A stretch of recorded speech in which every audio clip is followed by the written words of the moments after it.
আসসালামু আলাইকুম। আশা করছি সবাই ভালো আছেন। তো আল্লাহর রহমতে আমিও ভালো আছি।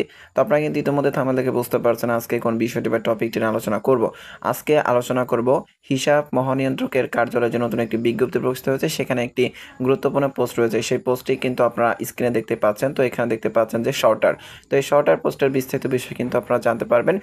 কোন বিষয় জানতে পারবেন সে বিষয়টা আমি এখন উল্লেখ করছি না, কারণ আপনি সম্পূর্ণ ভিডিওটি দেখলেই কিন্তু আপনি বিষয়গুলো বুঝতে পারবেন। তো বেশি কথা বাড়াবো না, চলুন মূল কথা ফিরে যাচ্ছে। তো এখানে কিন্তু আপনি স্ক্রিন দেখতে পাচ্ছেন পোস্টিং এরিয়া বা এলাকা, অর্থাৎ আপনার যদি শর্টার এই পোস্টের চাকরি হয় তাহলে আপনার পোস্টিংটা কোথায় হবে, কোন এলাকাতে হবে সেই বিষয়টি কিন্তু আপনি স্ক্রিনে দেখতে পাচ্ছেন। বাংলাদেশের যে কোনো জেলায় আপনার পোস্টিং হতে পারে। নিয়োগের প্রয়োজন অনুযায়ী বাংলাদেশের যে কোনো একটি বিভাগ, জেলা বা উপজেলায় আপনার পোস্টিং হতে পারে। তো এই কথাটি কিন্তু আপনি বুঝতে পেরেছেন যে আপনার বাংলাদেশের যে কোনো একটি জেলায় কিন্তু পোস্টিং হতে পারে। তো এই বিষয়টি হচ্ছে শুধুমাত্র আপনার নিজ জেলা ব্যতীত। এবং এখানে একটি কথা রয়েছে যে নিয়োগের প্রয়োজন অনুযায়ী, অর্থাৎ কোথায় নিয়োগ প্রয়োজন পড়বে সেই প্রয়োজন অনুযায়ী কিন্তু আপনাকে পোস্টিংটি দেওয়া হবে। তো এরপর দেখতে পাচ্ছেন চাকরির প্রাথমিক অবস্থায় প্রার্থীর নিজ জেলায় পোস্টিং এর সুযোগ নেই। তো বিষয়টি বুঝতে পারছেন যে আপনার যে নিজ জেলা থাকবে সেখানে কিন্তু প্রাথমিক অবস্থা, অর্থাৎ প্রথম পর্যায়ে যখন আপনার চাকরি হবে তখন কিন্তু আপনার নিজ জেলায় পোস্টিংটি দেওয়া হবে না। তবে পরবর্তীতে নিজ জেলায় শূন্য পদের বিপরীতে নিজ জেলায় পোস্টিং বা বদলির সুযোগ আছে বা দেওয়া যাবে। তো বিষয়টি বুঝতে পারছেন যে আপনার চাকরির বয়স যখন দীর্ঘদিন হয়ে যাবে বা কিছুদিন হবে তখন কিন্তু আপনি নিজ জেলায় যদি শূন্য পদ থাকে সেক্ষেত্রে কিন্তু আপনি পোস্টিং নিয়ে কিন্তু নিজ জেলায় যেতে পারবেন। এছাড়া কিন্তু আরও কিছু গুরুত্বপূর্ণ বিষয় রয়েছে, দেখতে পাচ্ছেন পোস্টিং অফিস, অর্থাৎ আপনার যেখানে পোস্টিং হোক না কেন আপনার অফিসটা কোথায় হবে সেটি কিন্তু আপনার স্ক্রিন দেখতে পাচ্ছেন। প্রথমত আপনার যদি কপাল ভালো হয় বা আপনি যদি লাকি একজন পার্সন হয়ে থাকেন সেক্ষেত্রে কিন্তু আপনারা দেখতে পাচ্ছেন ক্রমিক নং 1 হিসাব মহানিয়ন্ত্রকের প্রধান কার্যালয় ঢাকা, অর্থাৎ হিসাব মহানিয়ন্ত্রকের যে প্রধান কার্যালয় রয়েছে সেখানে কিন্তু আপনার পোস্টিং হতে পারে। এছাড়াও ক্রমিক নং 2 দেখতে পাচ্ছেন বিভাগীয় হিসাব মহানিয়ন্ত্রকের কার্যালয় এখানে হতে পারে। ক্রমিক নং 3 দেখতে পাচ্ছেন জেলা হিসাব রক্ষণ কার্যালয় হতে পারে। ক্রমিক নং 4 উপজেলা হিসাব রক্ষণ অফিস, এখানেও কিন্তু আপনার পোস্টিং হতে পারে। এছাড়াও হতে পারে ক্রমিক নং 5 বিভিন্ন মন্ত্রণালয় ও সরকারি প্রতিষ্ঠানের অধীনের বিভিন্ন হিসাব রক্ষণ অফিস যেগুলো রয়েছে সেখানে কিন্তু আপনার পোস্টিং হতে পারে। তো বিষয়টি বুঝতে পারছেন যে আপনার যে লাক বা আপনার যে ভাগ্য সেই ভাগ্য অনুযায়ী কিন্তু আপনার পোস্টিংগুলো হবে।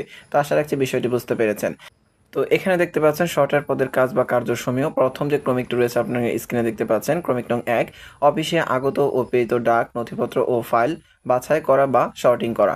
অর্থাৎ বিষয়টা হচ্ছে আপনি যে অফিসে অবস্থান করবেন বা চাকরি করবেন সেখানে যে আগত, অর্থাৎ যে ডাকগুলো আসবে, নথিপত্রগুলো আসবে বা ফাইলগুলো আসবে সেগুলো কিন্তু আপনাকে বাছাই করতে হবে, অর্থাৎ আপনার বিভিন্ন ক্যাটাগরি অনুযায়ী কিন্তু আলাদা আলাদা করে রাখতে হবে। এরপরে ক্রমিক নং 2 দেখতে পাচ্ছেন অফিসের বিভিন্ন শাখায় প্রয়োজনীয় ফাইল, চিঠিপত্র ও সরকারি নথি পৌঁছে দেওয়া। তো বিষয়টা হচ্ছে আপনি যে অফিসে চাকরি করবেন বা অবস্থান করবেন সেই অফিসের বিভিন্ন শাখা থাকবে, সেই শাখাতে কিন্তু প্রয়োজনীয় ফাইল, চিঠিপত্র ও সরকারি যে নথিগুলো থাকবে সেখানে কিন্তু আপনাকে পৌঁছে দিতে হবে। এরপরে ক্রমিক নং 3 দেখতে পাচ্ছেন স্টোরে আগত মালামাল গ্রহণ, বিদ্যমান মালামাল সংরক্ষণ এবং তাহা বিতরণে সহায়তা করা। অর্থাৎ আপনি স্টোরের দায়িত্বেও থাকবেন, সেখানে যে মালগুলো আসবে সেগুলো গ্রহণ করবেন নিয়ম অনুযায়ী। এছাড়াও স্টোরে যে মালগুলো থাকবে সেগুলো রক্ষণাবেক্ষণ করবেন এবং কর্তৃপক্ষের সাথে কিন্তু আপনাকে। এরপরে ক্রমিক নং 4 দেখতে পাচ্ছেন স্টক রেজিস্টার ও মালামালের সঠিক হিসাব সংরক্ষণে সাহায্য সহযোগিতা করা। তো বিষয়টি বুঝতে পারছেন, এই বিষয়টি আর বোঝানোর কিছু নেই। ক্রমিক নং 5 দেখতে পাচ্ছেন ঊর্ধ্বতন কর্মকর্তাদের নির্দেশনা অনুযায়ী অন্যান্য দাপ্তরিক কার্য সম্পাদন করা এবং ঊর্ধ্বতনকে বিভিন্ন কার্য সম্পাদনে সহায়তা করা। অর্থাৎ আপনি যে অফিসে কাজ করবেন, অর্থাৎ আপনার যে বস থাকবে বা আপনার যে স্যার থাকবে তাদের যে নির্দেশনা সে অনুযায়ী কিন্তু আপনাকে বিভিন্ন দপ্তরে বিভিন্ন ধরনের কার্য সম্পাদন করতে হতে পারে। এছাড়াও কর্তৃপক্ষ যখন কাজ করবেন তাদেরকে বিভিন্নভাবে কিন্তু আপনাকে সাহায্য সহায়তা করতে হবে, তাদের কাজ কাজ করার যে পদ্ধতি বা প্রক্রিয়া সেখানে কিন্তু আপনাকে সাহায্য করতে হবে। তো বিষয়টি কিন্তু আপনি বুঝতে পেরেছেন। তো আমি আশা রাখছি শর্টার পদের কাজকে বিষয়টি কিন্তু আপনি বুঝতে পেরেছেন।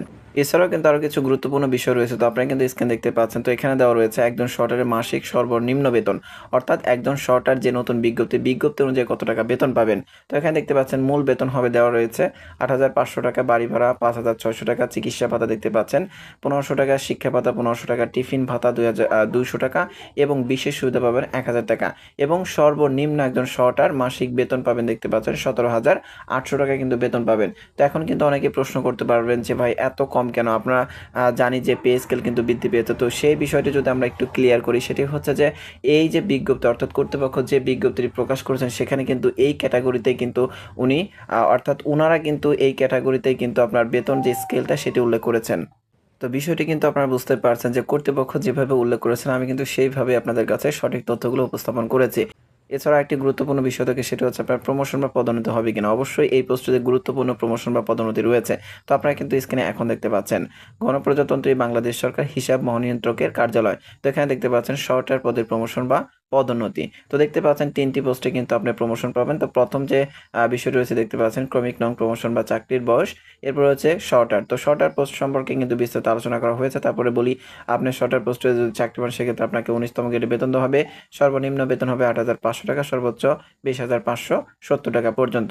তো এই শর্টার পোস্টে যখন আপনার চাকরির বয়স যদি আপনার ৭ বছর হয়ে যায়, তখন কিন্তু আপনি প্রমোশন বা পদোন্নতি পাবেন এবং তার পদোন্নতি বা প্রমোশনের পর আপনি যেতে পারবেন জুনিয়র অডিটর। তো এখানে দেখতে পাচ্ছেন ১৬তম গ্রেড এবং এখানে সর্বনিম্ন বেতন ৯,৩০০ টাকা, সর্বোচ্চ ২২,৪৯০ টাকা পর্যন্ত কিন্তু আপনার বেতন হবে। তো আপনি যখন জুনিয়র অডিটর এই পোস্টে দীর্ঘ ৮ বছর চাকরি করবেন, পরবর্তীতে আপনার আবারও প্রমোশন হবে। তখন আপনি চলে যাবেন ক্রমিক নং ৩ অডিটর। এই পোস্টে যাওয়ার পর আপনারা দেখতে পাচ্ছেন বেতন গ্রেড হবে ১২তম গ্রেড এবং আপনার সর্বনিম্ন বেতন হবে ১২,৫০০ টাকা থেকে সর্বোচ্চ বেতন দেখতে পাচ্ছেন ৩০,২৩০ টাকা পর্যন্ত। তো আপনারা কিন্তু বিষয়টি বুঝতেই পারছেন। তো আপনারা কিন্তু বিষয়টি বুঝতে পেরেছেন। শর্টার পোস্টে থেকে আপনি শর্টার পোস্ট থেকে যেতে পারবেন জুনিয়র অডিটর। জুনিয়র অডিটর থেকে আপনি চলে যাবেন অডিটর। এই গুরুত্বপূর্ণ পোস্টগুলোতে কিন্তু আপনার যাওয়ার সুযোগ রয়েছে যদি আপনার শর্টার এই পোস্টে চাকরি হয়। তো আমি আশা রাখছি শর্টার পোস্টের বিস্তারিত বিষয় কিন্তু আপনারা জানতে পেরেছেন। এছাড়াও যদি আপনাদের ভিতরে কোনো রকম প্রশ্ন বা মতামত থেকে থাকে, অবশ্যই এই ভিডিওর কমেন্ট বক্সে কমেন্ট করে জানাতে